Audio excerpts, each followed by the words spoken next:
Alloh bizni sevadi azizlar. Alloh sevadi bandasini. Shu qadar sevadiki, biz tasavvur ham qila olmaymiz Allohning sevgisini. Allohning bandasiga bo'lgan sevgisini, rahmatini banda tasavvur ham qila olmaydi azizlar. Qiyomat qoyim bo'lganda bir gunohkor bandani Alloh olib chiqar ekan o'rtaga. Keling tasavvur qiling, shuni o'zimizni qo'yib ko'raylik. Qiyomat boshlandi. Payg'ambarimiz alayhisalom aytibdilar.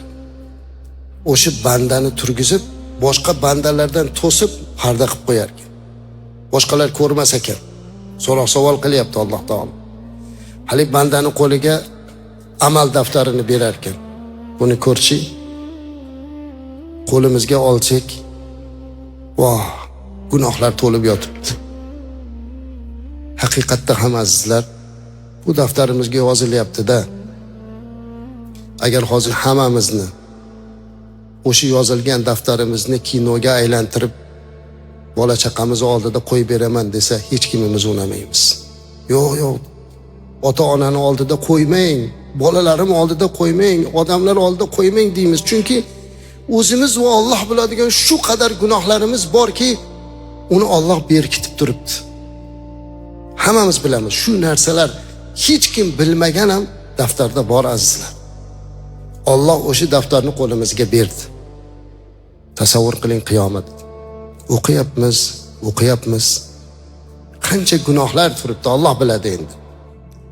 Hadisda gunohlar turini aytmayapti. Falon ish deb ketyapti. Alloh so'rar ekan bandasidan, shu falon ishlar seni ishingmi shu? Ha. Qo'lingdagi daftar, kitob senikimi der ekan bandaga Alloh taolo. Ha, Allohim meniki. Senga zulm qilinmabdimi? Ya'ni adolatsizlik yo'qmi? Sen qilmagan narsa yozilmaganmi deb so'rayapti. Yo Robbim, qilganman shu ishlarni hammasini. Endi men sizlarga Allohning rahmatini aytay. Alloh muhabbatini aytay, ko'zingizga yosh keladi azizlarim. Men o'zim 100 marta shuni o'qisam 100 marta yig'layman. Alloh aytar ekan: "Ya abdi, ey bandam, shu qilgan gunohlaringni u dunyoda odamlarga bildirganmanmi?" der ekan. "Yo Robbim, bildirmagansan." U dunyoda bildirmaganimni bu dunyoda ham bildirmayman bandam der ekan. Subhanalloh. Mana bu muhabbat emasmi sizlar? Bunaqa rahmat. Biz hozir boshqalarning gunohini bildirish bilan oboramiz. Bir odam, bir birodarimiz gunoh qilib qo'ysa, qo'y endi shuni banda ekan, bilmasdan xato qilibdi demaymizda, internetga qo'yamiz. Hamma bilish kerak. Endi banda xato qilar ekanda. Rasulimiz alayhisalom odam bolasi borki xatokor dedilar, xato qilamizda. Lekin Allohning rahmatining cheksizligini qarang. Bandasini modomiki bu dunyoda sharmanda qilmabdi, u dunyoda ham sharmanda qilmaydi.